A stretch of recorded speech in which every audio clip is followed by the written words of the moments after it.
Hey guys, this is Zero back with another real-time gaming video. We're back into Sklords here. I logged into my main account. I deleted my Smurf account that I went through the tutorial with you. It was just too painful trying to build up to actually be able to build things. It was kind of painful. As you can see, this assault's been around for a long time. It's built on the 28th of October, 2011. It's a long time ago. I'm in the battle zone right now, as you'll see by the low coordinates. Anything below 100 on all axes is considered the battle zone. So there's a planet right here. Belonging to What Up Dog? Dog Pound. Is his clan. Yeah, no surprise. It's his own clan. What I'm going to do is I'm going to capture this planet. It has 30,000 defense. I have 139,000 attack. A lot bigger numbers than you saw in the last video. So I've captured it. The thing about the battle zone is you cannot delete, you cannot obliterate it. There's a button right here. Usually it says obliterate or give. There are two buttons, give and obliterate, and they're just not here. Because in the battle zone, anything under 100, 100, 100, or actually the oblit rule, you can't obliterate anything under 1,000, 1,000, 1,000 on all axes. That's because it's meant to be fought over. Because if I go nearby a planet, there's one there. Always. There will always be a planet close by. Any planet in the battle zone, in fact, if you probe the battle zone, what happens is there's so many planets the probe can't actually record them all. So you only get about 8 or 9, I can't remember the exact number. But that's the premise of the battle zone. I'm going to pause the video real quick because I don't want you guys to be able to see my ships and where they're at, because you could kill them or steal them if you're an actual, intense Skylords. Okay, so I've hopped over to my ship screen. I actually went in to construct a new ship just so you can see all my ship models without me actually showing you the coordinates of all of them. Just before I start, I'd like to point out, since I only have 263 hydrogen, I'm not actually producing anything. I'm not producing these 422 or 420 troops an hour on this planet. I'm just not, because I don't have any hydrogen, which is a problem. It won't work without the hydrogen. But where I had 50 planets for so long, it was so hard to get the hydrogen, I just kind of gave up. So we're just going to go down through my ship list right here and just go over them and why I built that particular ship. This one's pretty basic. It has 1,000 attack, no defense, and 500 volume, and it's a fighter. The reason I built this is because for the warp. It's really annoying if you enter the warp and you write down the coordinates and you go back into the battle zone to refuel every time.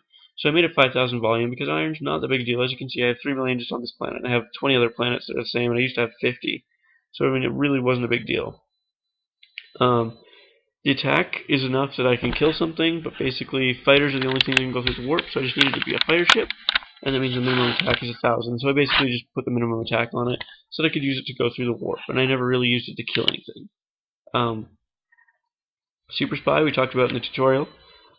Basically the best you're going to get is a hyperdrive with 500 volume. It's the best the game will let you build because it's really all you need. So that's what I use. I mean, I have one of the best accounts in the game, and I still use that. 100k assault, there's absolutely no reason to have this. The reason this is in my ship list is because somebody gave me one when I was paying attention, and it added it to my list of ships I could build because I had to put it in a category in my account. I would never, ever, ever, under any circumstance, build a 100k assault. Ever. For any reason. 17k attack. Now, how a fighter builds, we'll jump into this in just a second. You design your fighters, right? So this one I designed with 17,000 attack because you get 17,000 points. And you can split that between attack and defense. You can do all defense except 1,000 attack because you have to have 1,000 attack on a fighter. Or you can do all attack, or you can split it evenly 10 and 7 or 7 and 10, however you'd like. 17k attack is not meant to be hit, really. It's meant to do a lot of damage to somebody, and it's very sacrificial. Like, you don't expect this ship to ever live, but it's going to do 17k damage to whatever it hits, right? And if you train it, it's going to do almost 50k damage. I believe it is 50k, 51k, something like that, damage. So this is a massive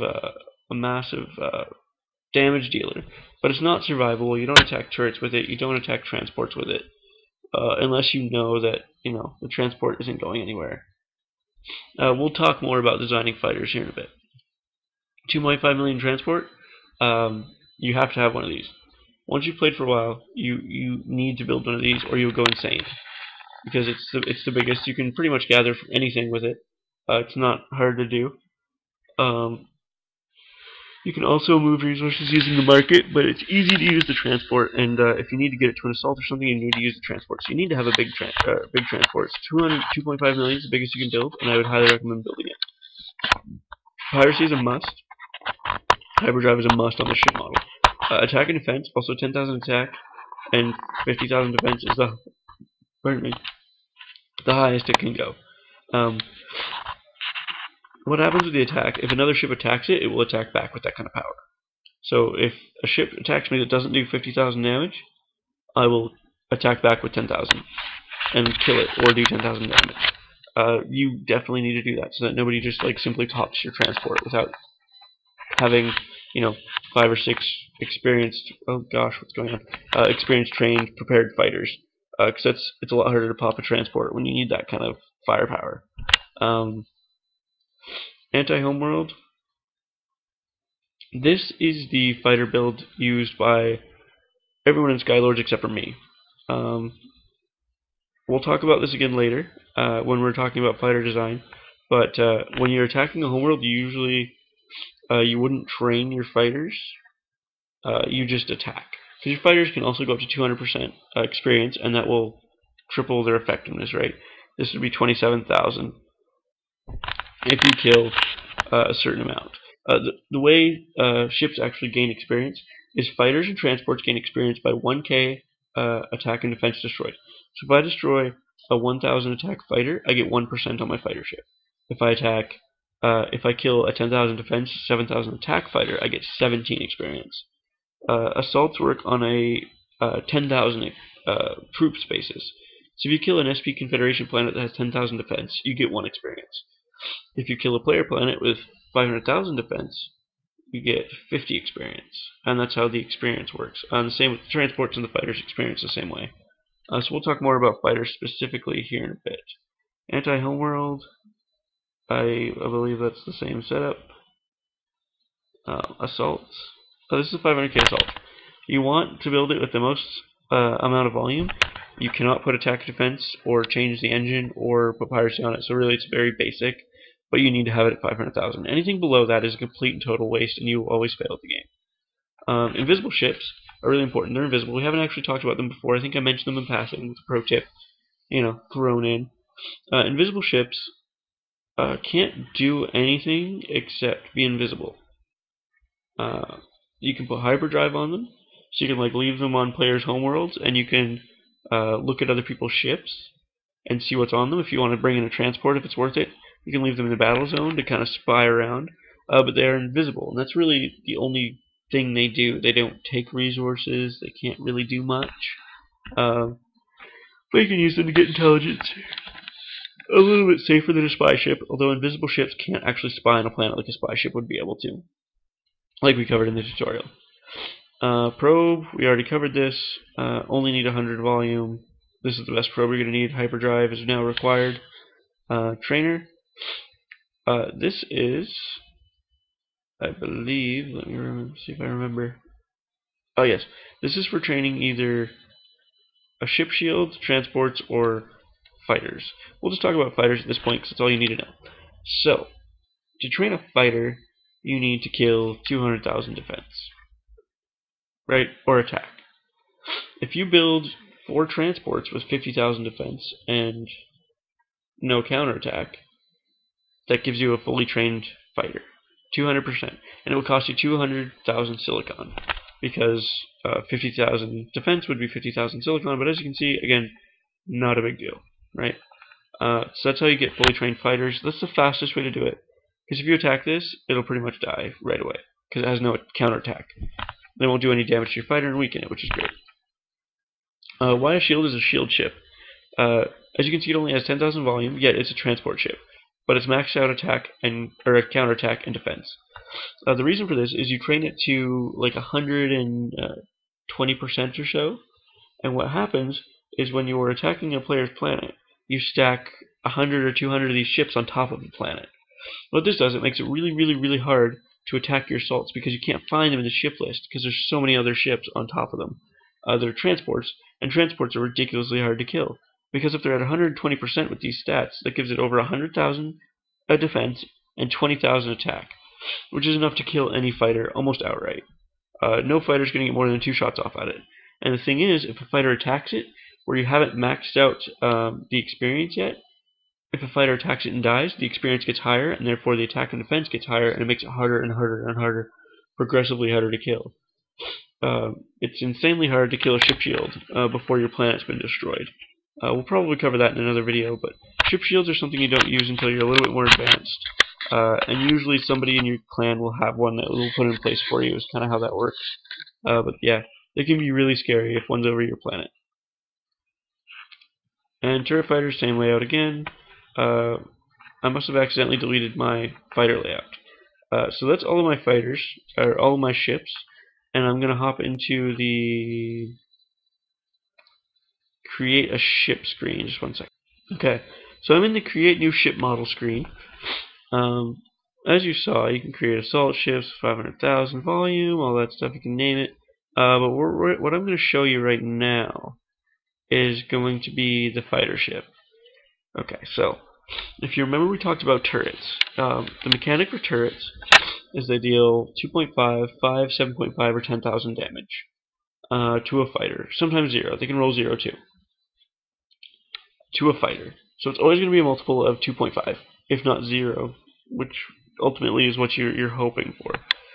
So the volume doesn't really matter. You wouldn't want to use 50 or 25k, because almost always your fighters are designed to die. You never have a fighter that you want to live forever.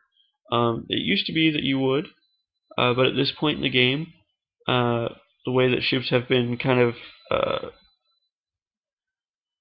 redesigned a couple of times, you no longer need high volume. You might do 5k if you have a lot of iron and you just want it to be convenient, but you know, I'd probably go 3 or 3.5k, maybe even as low as 2.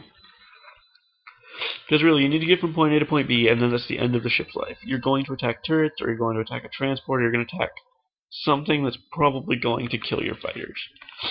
It's basically nobody getting out alive. You remember Independence Day, the movie, where everyone's just like, all the fighters just getting destroyed? That's pretty much the entire purpose of a fighter in this game, is just to get raped. Either by turrets or by other ships. They just don't survive. So that's pretty much that. You can put 5k if you want. You can probably put 1,000 if you're really ballsy. F-16A. We're just gonna give it a cool name, because why not? Okay, so here you can see I can give it 17k attack power, but that leaves defense 0. So I have 17,000 units I can put out there. If I do 10 and 7, right, that makes it more balanced. So here's a build that I always went with. Let me see if I can remember it properly. So I would do, turrets also have 40,000 defense. So this is kind of designed for a turret attacking ship, and usually, other than like a 17k attack fighter, you're going to want to use this fighter in pretty much every situation. Because by the off chance that you get a fighter to 200% experience without it dying, what you're going to want to do is you're going to want to save it to attack a homeworld, so you don't have to spend the 200,000 silicone to get a 200% fighter. So that's kind of the goal, is you want to train it by killing other people's ships without losing defense, and that way you can save it away. And that's why you don't want to use like other dogfight specific ships. You want to use homeworld attacking ships for that reason. So I believe it was 11,000 defense and 6,000 attack. Or was it? No. Okay, it was...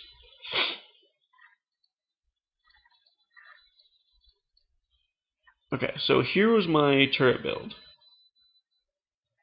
I built it like this because 10,000 attack units is enough to kill other fighters. 7,000 defense.